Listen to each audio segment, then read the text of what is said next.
Dallas Wings Paige Bueckers prepares to face Indiana Fever's Caitlin Clark on Friday.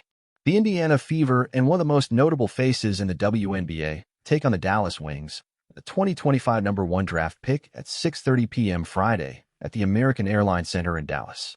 Fever guard Caitlin Clark and Wings guard Paige Bueckers have become spotlight players in the league and will meet on the court for the first time in a professional setting this week.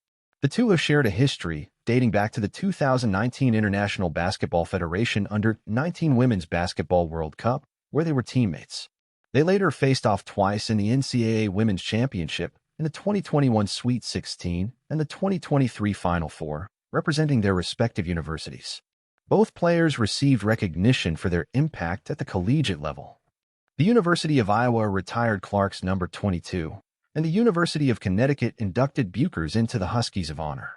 Clark was named the 2024 WNBA Rookie of the Year